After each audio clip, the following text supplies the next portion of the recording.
July 17th, 1958. Wedding day for Grace Connolly and Gabe Caporino. Home movies that record the happiest day in a young couple's life. What is it about this world that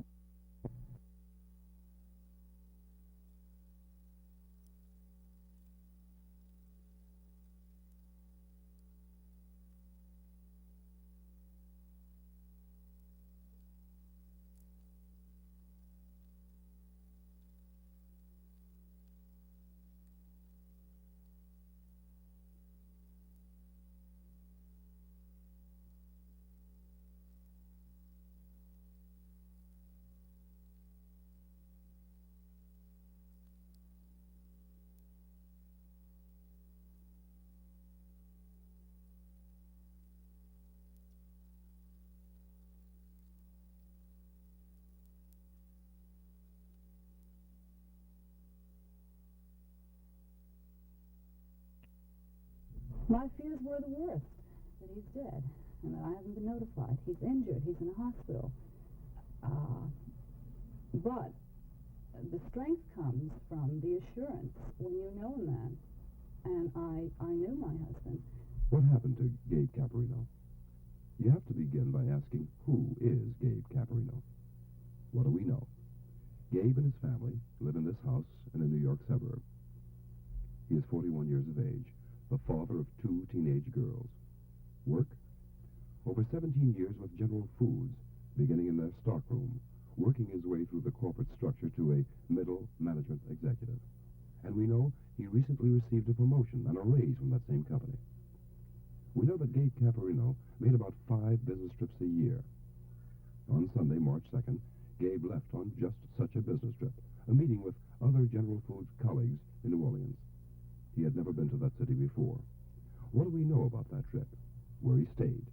The International Hotel. The room? 1502. Thursday, March 7th. The last day we can account for Gabe's activities. That night, he called his wife and family. He was going to see Al Hurt in the French Quarter. He was a jazz buff. Then, a call to his best friend Dominic in New Jersey to tell him the flight number for his Friday flight back to Newark. Then, downstairs to the lobby, a few words with colleagues in the bar. No, he could not have dinner with them. He would see them later. And then Gabe went downstairs into the garage, got into his rented car, and drove off. It was, I felt, my responsibility, and it still is 6 weeks later, to find out what has happened to him. Because if it were me, if I had been missing, if I had been ill, if anything had happened to me, he would leave no stone unturned until he found out what, in fact, had happened to me. Gabe meant more to us than he meant to anyone. And I felt that one of the hurdles that I had to get over with the police department, with any police department, I would think, and would be to explain that Gabe had a stability about his life, a predictability about him, and that I did not feel that he should be locked into the category of missing males.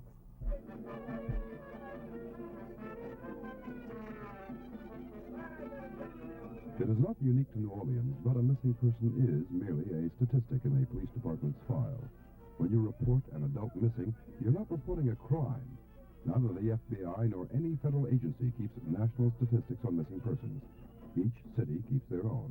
They don't have to report them to the state or to any federal agency. It's almost as if a missing person is an accepted part of American life. Maybe because we're a country where we travel without government ID cards, where we are mobile and free. Oddly enough, statistics on missing persons are hard to come by. It is estimated that approximately 1 million people are missing in the United States. So Grace Caporino had reason for concern about her husband becoming a statistic in the Bureau of Missing Persons. Missing persons are categorized by the police as voluntary or involuntary.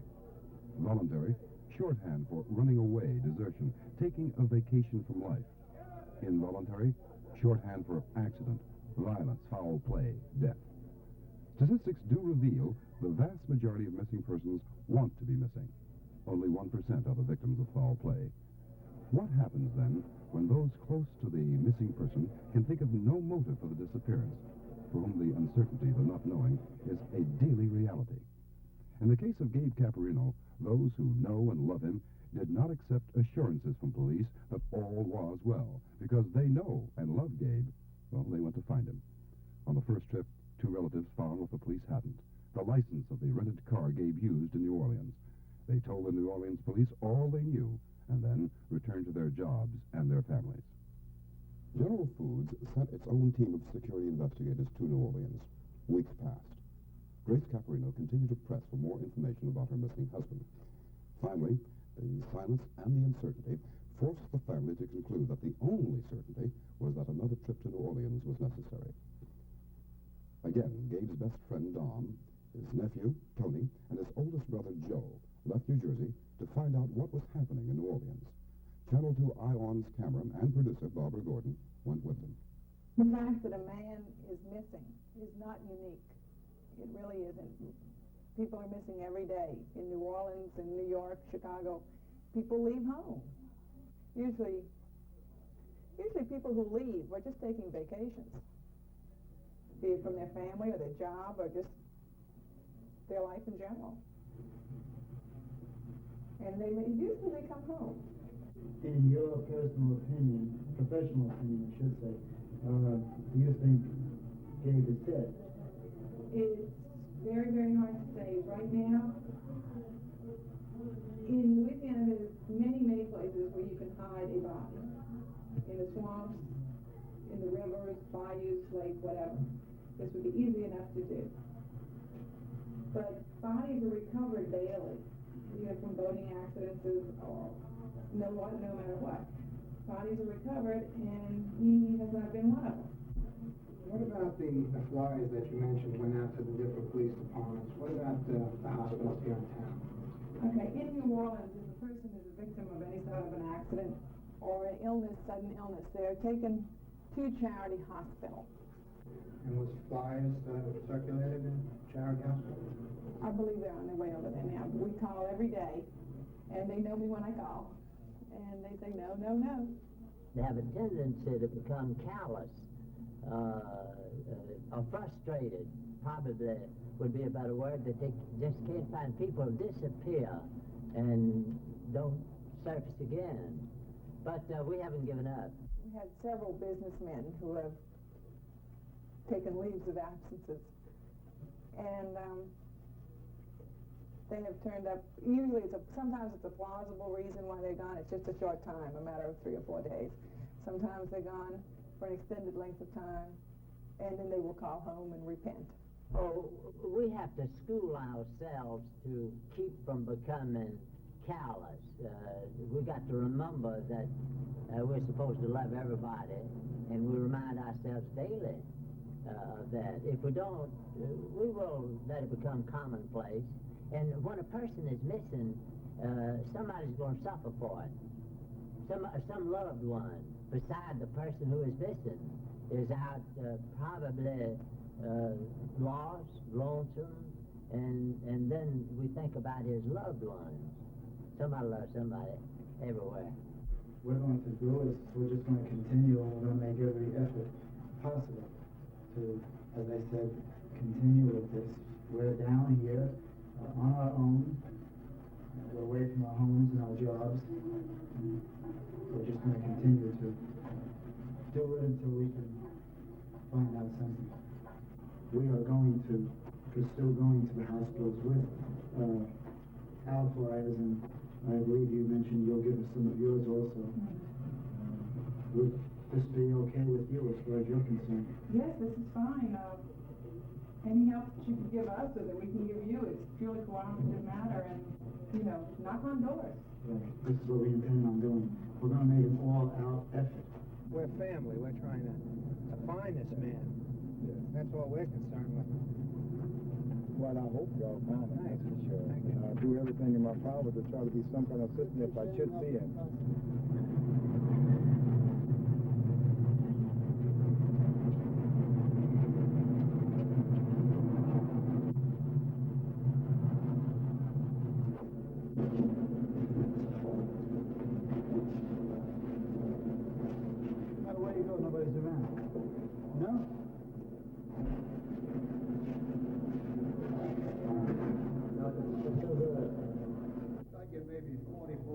Hey, I'm not a member of Caporino or... And you've never received the police? Do you have any bulletin board where you post, let's say, all right, how come we don't see something like that from missing persons up on there? Anything like this. I don't have a You've never received a flyer. flyer. I have a flyer. You're saying you never received a flyer like that from missing persons? Not to my knowledge.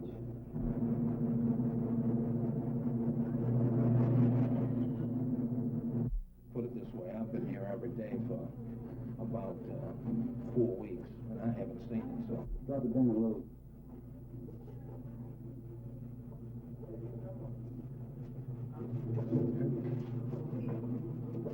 No, I haven't seen it.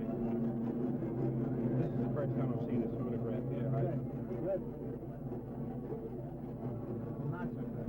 Yeah, Well, not so good. that's not so good for us. Not so good for us to do anything. Right, Joe. The sergeant in the corner. Yeah, I know that. First time he saw it. Why doesn't every policeman have a picture or a flyer? Isn't this what they told us they were doing? What's Well, going on? Right now, it's almost 3 o'clock in the morning. And we've been here, what, half hour? Because we've been doing things? We've been trying to cover things as quickly as we can. We left our families. We left our jobs. We left our homes, Joe. All of us.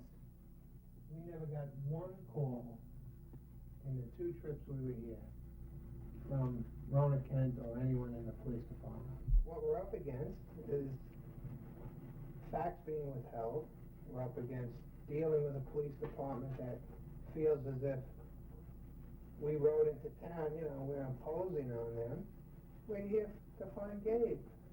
I can't see how he could go away. He's got a beautiful wife, like I said, 2 beautiful daughters, a lovely house, Fabulous job. lovely job. Now why should he rather go away? You, as the eldest brother, what are you going to do then Friday night or Saturday when all of the family that's so close in Hoboken gets together? I don't know what to say to them. I don't think that I could bring it out to them. The fact that what, Joe? Come on. But he's what? But I think it's a foul play, and nobody's doing nothing here.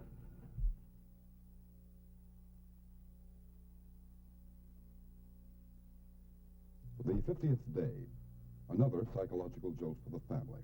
A local suburban newspaper made the disappearance of Gabe Caporino not just a story, but now it's a headline. And the family cannot understand the paper's sudden interest in a story it had not covered for 50 days.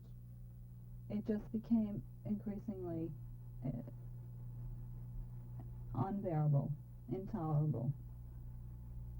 And it becomes intolerable because of the uncertainty. You don't know where Gabe is, and I don't know where Gabe is. And I don't know what his fate is. And his fate is my fate. It is my daughter's fate. The most intense torture comes from that uncertainty. I do take tranquilizers now. I'm seeking psychiatric counseling, and I'm also taking sleeping pills. Mrs. Caporino, here you are. You've got to face tomorrow. You've got to face that mortgage payment next month, and the children, and your school, and as a result of the disappearance of, as you say, psychiatric aid. Now, how are you going to pay for all of this? What do you do? How do you get along in life now? How do you make it? How do I make it? Do you make it? I think the answer to that is perfectly clear. I am completely dependent upon my husband's income. We like to think of ourselves as a family, even going back over the years, and as you get bigger, I guess it may be hard for some individuals to say, how can a corporation view themselves as a family? We'd like to think we can provide that kind of climate. Gabe Caporino had a relationship with the General Foods family for over 17 years, and we wanted to find out how General Foods was dealing with this curious dilemma of a missing employee, a situation that could be embarrassing to the company, whether Gabe was missing because he was a runaway or had met with foul play. We wanted to find out if, in their minds, the company had a financial, legal, or moral responsibility to the family. Now, General Foods had sent its team of investigators to New Orleans to work with the... We wanted to speak to those investigators. The company informed us that the investigators prefer to maintain their anonymity. We then wanted to speak to Gabe's boss. He declined. General Foods instead supplied us with a spokesman, Mr. Frank Dorito of Personnel. This has never happened to us before. And we just wanted to do everything possible that we could do to help in every way in the search. You had no legal obligation, or the company had no legal obligation to go into a search, or did you? I never really gave much thought to the legality of it. It was one of our employees, and he's a human being, and we just wanted to do something, and do something right away. I'd like to ask you, Mrs. Caporino, is the corporation sending you benefits, sending you checks? Well, I'm being paid, yes, now. I'm being paid Gabe's salary now. How long do you think that will continue, or do you have any indication? I don't know, Chris. Is there any responsibility between the company and the family in his absence? Well, this, Mr. Morgan brings on an area that I feel is very personal and very confidential. Obviously, we're very much aware of the burden this can put on a family in this kind of a situation. The family has discussed this matter with Mrs. Caporino. I would not think it appropriate to discuss something along the financial area at this time. I appreciate that, and I don't want to press the issue, and I don't intend to.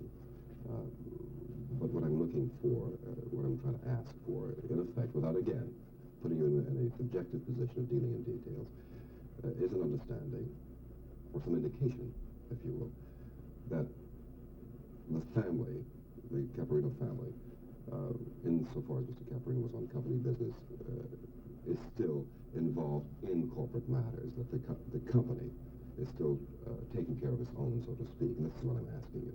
At this point, yes.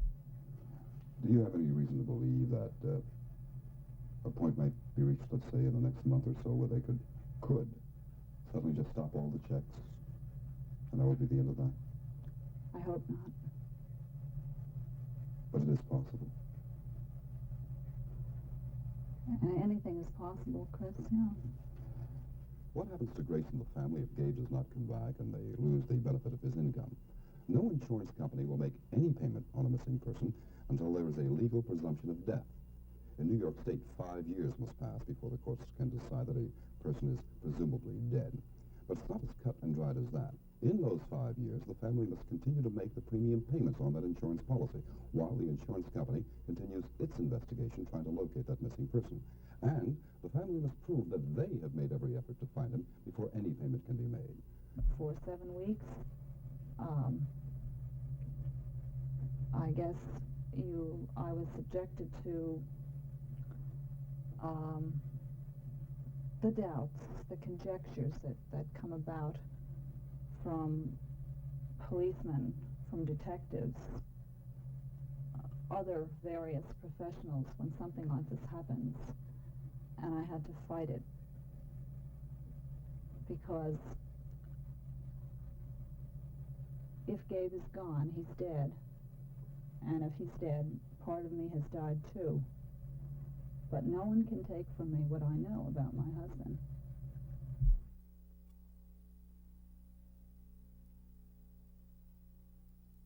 I really don't have as much hope as I did at the beginning. Those first few weeks, yes, I jumped every time the phone rang.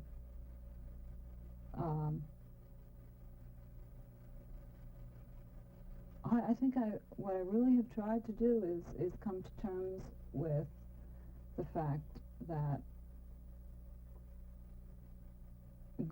there can be no good news for us now. And so I'm adjusting to that idea. As kids grow up, they expect certain things to be their due, the continuity. They expect certain things in each age, each year as it comes up to be theirs, Yes. and rightfully so. Yes. My daughter Pam is being confirmed this weekend. This is a family that always marks occasions because life doesn't have that many of them. So this life for us has to have some continuity. I'm not really looking forward to this day too much, and the angst I'm going to feel because my husband was always, the instigator of all these family get-togethers. He loved them. He relished them. And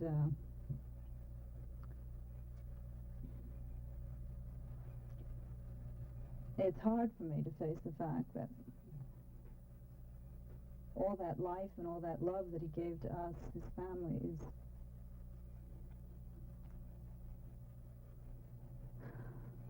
How can a 41-year-old man disappear without a word, without a trace, without a sign or a sound? On the 58th day of her husband's disappearance, Grace received the only sign, a bill from Sears with 2 charges she had not made. Those charges were for 1 pair of slacks, 1 shirt, and a camera, purchased on Gabe's charge card in a Sears store in New Orleans. The salesman at Sears has said, after seeing Gabe's picture, that Gabe might be the man who bought the camera. Here is Gabe's authentic signature. Here, the signature of the bill of sale.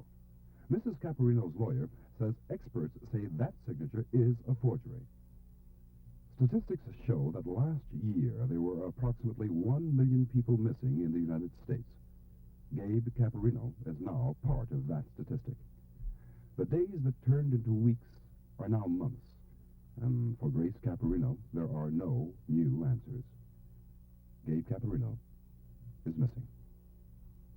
we had 16 nice years. We really did. We have a lot of nice memories. He has good kids, and his kids have good memories of him. I have good memories of him. You can fall apart, or you can adapt. I've chosen as a human being to survive. I know I said to my sister, I said, Terry, I can't live without him. And she said, well, do you want to die? I know how Gabe would be. I mean, if something had happened to me, I know he would be hurt, and I know he would be torn apart, but he was a strong individual, and he would survive, too.